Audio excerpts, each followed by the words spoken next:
Capítulo 6. Uma fonte de alegria. Seu coração busca lã e linho e de bom grado trabalha com as mãos. Provérbios, capítulo 31, versículo 13. Acompanhe-me por alguns instantes na caminhada que Jim e eu fizemos pelas ruas da antiga Jerusalém. Não foi um passeio agradável. Cheio de aventuras? Sim. Educativo? Sim. Agradável? Não. Porque nossos sentidos foram invadidos por uma enorme variedade de imagens, de sons e de odores. Havia aglomerações por toda parte, pessoas apressadas fazendo compras e colidindo conosco, vendedores ambulantes e mascates gritando e nos agarrando quando passávamos por eles. Animais usados para transporte e para entrega de mercadorias emitiam sons diversificados, deixando sujeira e mau cheiro para trás. Carnes cruas, cobertas de moscas, envelheciam e ficavam mal cheirosas com o calor do dia. Legumes e frutas também começavam a murchar e a exalar cheiro forte e desagradável. Em meio a um mar de gente, centenas de ônibus lançando fumaça preta no ar despejavam turistas nas ruas. Caminhões de lixo movidos a óleo diesel contribuíam para aumentar a poluição e de longe ouviam-se ruídos de construções em andamento. Acrescente a essa cena o calor do meio-dia, o sol inclemente e uma sede insuportável, e você terá uma ideia de nossa experiência ali. E não havia nenhum sinal de alívio à vista. Então, nosso guia, Bill, conduziu-nos por uma das inúmeras portas fechadas que se enfileiravam pelas ruas da cidade velha, em direção ao paraíso. De repente, em uma fração de segundo, estávamos diante do pátio murado de uma casa com jardim florido e gramado, verde e viçoso. Videiras em flor cresciam pelos muros à sombra de várias oliveiras e palmeiras. 7 colunas sustentavam o segundo pavimento de uma estrutura de 3 lados em um formato de U. Eu me lembrei da casa mencionada em Provérbios, capítulo 9, versículo 1. E seus graciosos arcos produziam sombra em uma das alamedas do jardim. Bem no centro desse cenário encantador havia uma fonte. Imagine, sombra, água fresca, gramado e folhagem verdejante depois da poeira e do calor da rua. Imagine, silêncio depois do vozerio do povo, dos mascates e dos animais. Sim, era um verdadeiro paraíso. Quero, porém, falar mais a respeito daquela fonte. Seguindo a arquitetura tradicional da época, a casa inteira, a varanda, o jardim e as alamedas foram construídos ao redor da fonte. Borbulhando como que emitindo alegres canções, ela proporcionava o único som que ouvíamos. Com o fluir de suas águas agitadas, aquela fonte dizia: bem-vindos a um lugar onde tudo é bem cuidado e onde o cuidado é encontrado em toda parte. Quando penso naquela fonte, minha querida, penso em você e em mim. Ora, como belas mulheres de Deus, você e eu devemos ser a fonte de alegria em nosso lar, o ponto de convergência de tudo o que é belo e o centro de tudo o que acontece ali. O capítulo 31 de Provérbios diz que devemos ser uma fonte de alegria, de vida, de amor, de sustento aos outros. Oro para que cada uma de nós seja uma fonte de alegria e de energia e tenha um coração transbordante de júbilo em nosso lar. Que sejamos mulheres esforçadas, fervorosas e diligentes, que trabalhando com disposição e entusiasmo, façamos e continuemos a fazer de nossa casa um lar.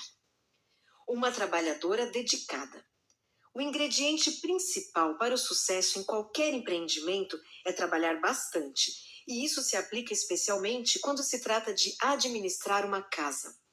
Neste versículo, ao pintar o retrato da mulher de Provérbios, capítulo 31, a mãe sábia descreve a atitude que a mulher ideal aos olhos de Deus deve ter em relação ao trabalho.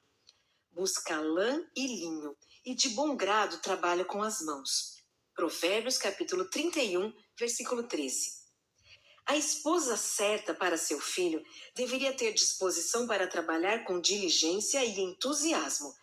Ela literalmente põe a mão na massa com alegria e torna suas mãos ativas por sentir prazer no coração. Em que tipo de atividade essa mulher diligente está envolvida? Tecer é uma parte importante do trabalho que a mulher de Provérbios tem de fazer. Versículos 13, 18, 19, 21 e 24. As mulheres judias daquela época eram responsáveis pela confecção das roupas para a família, e a lã e o linho eram os dois elementos básicos para o trabalho de tecelagem. Portanto, com energia e entusiasmo, ela busca lã e linho. Provérbios capítulo 31, versículo 13. Depois de reunir esses materiais em estado bruto, a bela mulher de Deus realiza um processo inteiro de manufatura. Ela começa a trabalhar com os materiais em estado bruto até transformá-los em roupas. Escolhe, compra, processa, tinge, fia, tece e confecciona a roupa. E Provérbios, capítulo 31, versículo 13, diz que ela faz tudo isso de bom grado e com o coração feliz. De acordo com o que lemos sobre a história de Israel, a maioria das roupas das pessoas era feita de lã. O manto grande usado por cima da roupa, muito comum naquela região, exigia essa fibra forte e quente.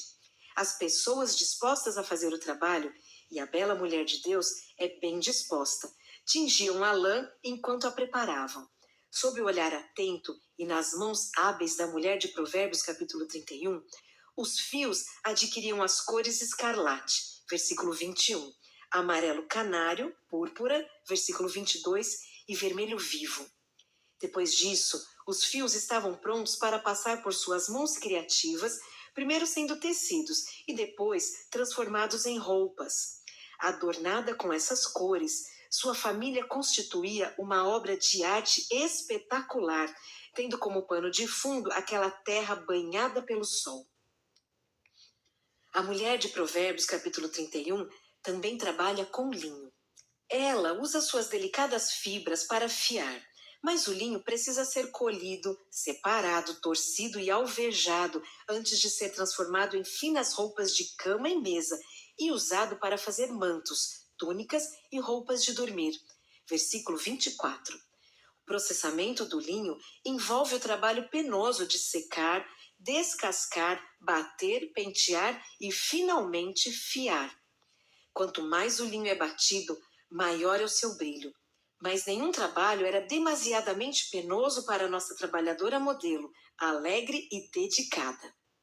Uma trabalhadora em favor da beleza. Muitas mulheres realizam as tarefas domésticas porque precisam, porque isso faz parte de sua condição de dona de casa ou por pura obrigação.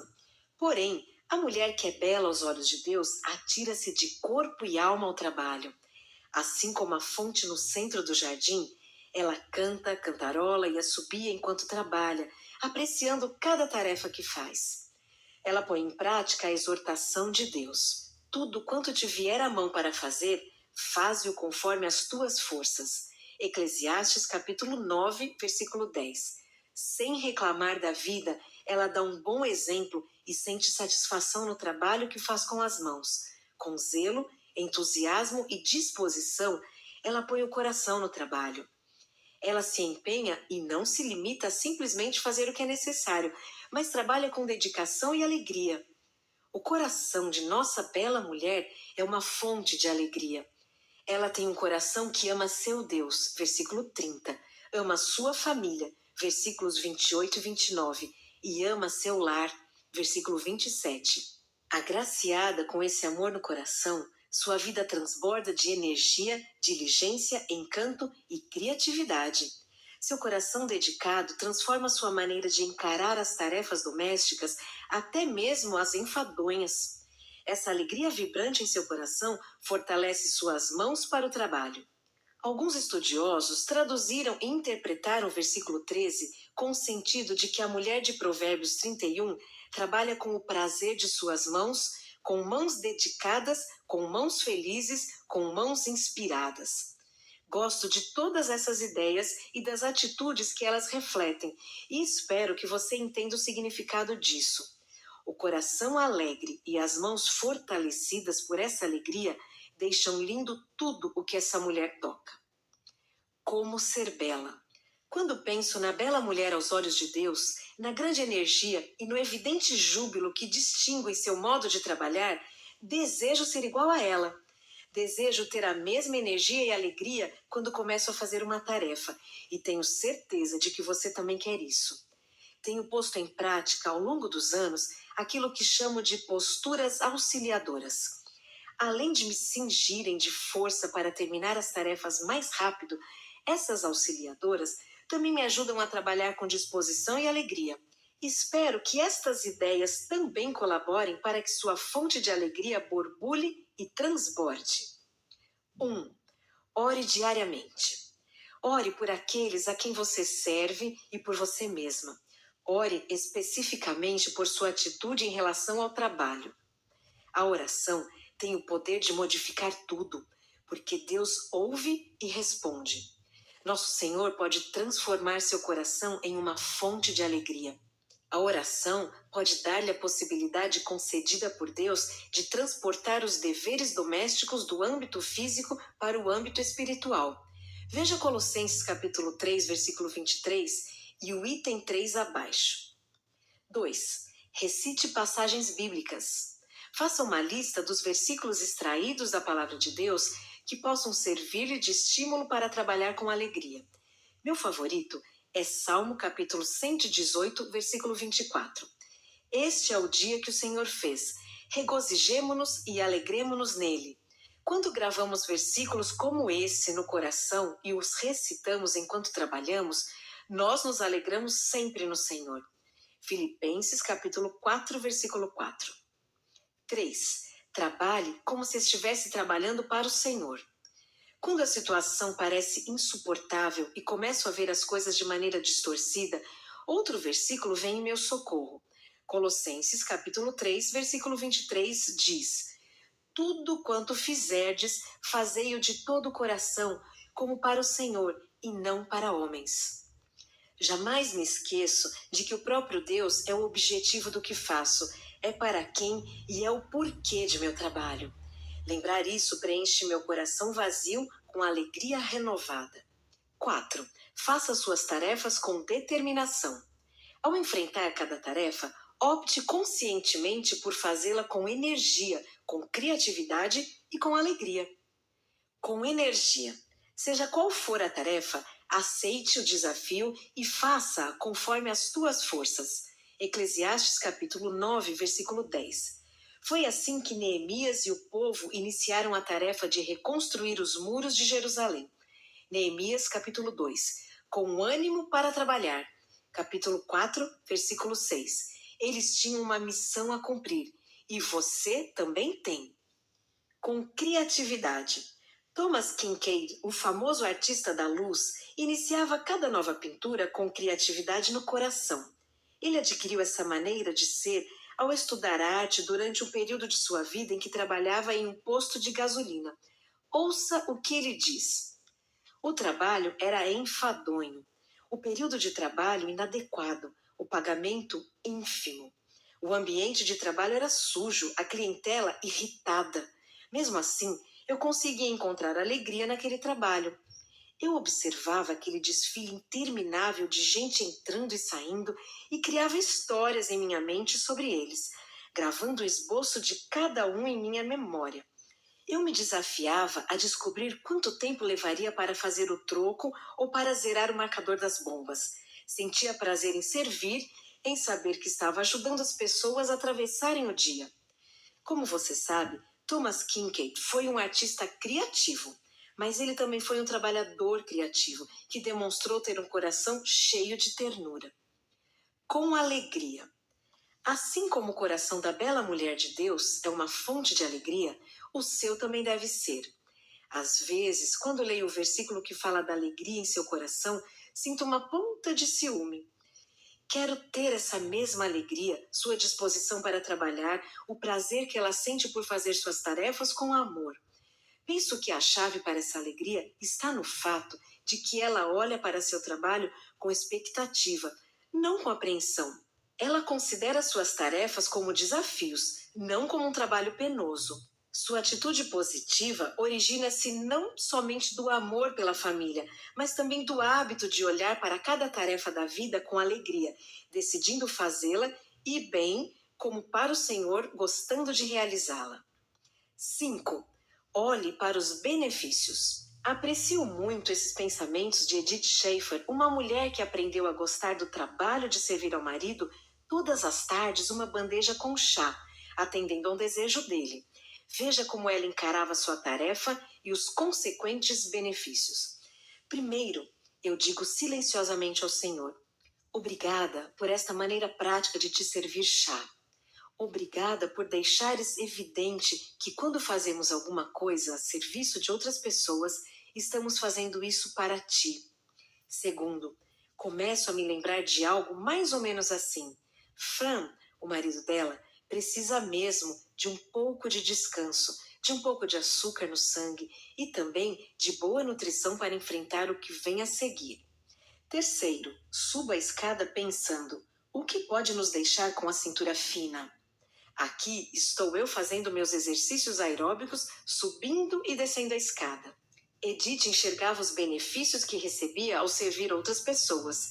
Essa atitude pode aliviar o peso de suas tarefas e das minhas, da mesma forma que aliviou o peso das tarefas dela. 6. Faça uma pausa e descanse. Não há nada errado com um bom descanso. Deus adverte contra a preguiça. Provérbios capítulo 31, versículo 27. E contra as mãos que se recusam a trabalhar. Provérbios capítulo 21, versículo 25. Mas ele nunca condena a nossa necessidade física de descanso. Portanto, faça uma pausa quando for necessário e renove suas forças no Senhor. Isaías capítulo 40, versículo 31. Reserve algum tempo para um cochilo durante o dia, se isso lhe der mais ânimo para trabalhar. 7. Tome cuidado com o que você come. Em determinado ano, quando eu estava lendo a Bíblia, marquei todas as referências à comida na palavra e descobri que o alimento é um assunto importante nas Sagradas Escrituras. Aquilo que comemos também é importante para nós. O objetivo deve ser alimentar-se para ter energia e saúde. Para saber se você está alcançando esse objetivo, habitue-se a observar seus níveis de energia. O alimento que você ingere lhe dá energia ou sono? É necessário ter energia física para fazer as tarefas designadas por Deus com disposição, ânimo, alegria e vigor. Veja se você está proporcionando a seu corpo aquilo de que ele necessita. 8. Valorize cada dia. Eu escalei Massada dando um passo por vez, e é assim que você e eu conseguiremos alcançar os padrões de excelência da bela mulher de Deus. A mulher de Provérbios capítulo 31 recebe elogios de seus filhos e seu marido a louva, versículos 28 a 31. Ela conseguiu isso fazendo seu trabalho com dedicação, um dia por vez, uma tarefa por vez. A maneira como vivemos cada dia é nosso um passo de cada vez, para alcançarmos os padrões de excelência dessa mulher e os elogios que ela recebe. O que você pode fazer hoje? Como você viverá? Deseja caminhar próxima do Senhor? Saiba que Deus usará este período de 24 horas para fazer de você a pessoa que Ele deseja. Na economia de Deus, nada se perde. Portanto, Ele certamente não permitirá que o dia de hoje, com todas as tarefas que Ele trouxer, seja em vão. Um convite à beleza. Que bênção saber que você e eu podemos trazer um presente para a nossa casa que ninguém mais tem condições de oferecer. O presente de um coração pleno de alegria. Seu coração feliz é um ministério para as pessoas da casa, para o local da casa e para o trabalho da casa. Um coração feliz pode ajudá-la a encontrar alegria nos trabalhos domésticos. Afinal, cada tarefa feita com o coração cheio de júbilo abençoa grandemente aqueles a quem você ama e serve. Quando você serve com o coração alegre, está proporcionando refrigério e vigor a almas cansadas e espíritos angustiados. Assim como uma fonte de água refrescante nas ruas empoeiradas e secas como um deserto, o coração que possui o amor de Deus faz bem à vida e à saúde. Além disso, quer você saiba ou não, minha querida, a atitude de seu coração determina quanto você gosta de seu trabalho e como será o ambiente de sua casa. Quando você trabalha com disposição, com o coração feliz, torna-se uma bela fonte de alegria para todos, uma fonte de alegria concedida por Deus.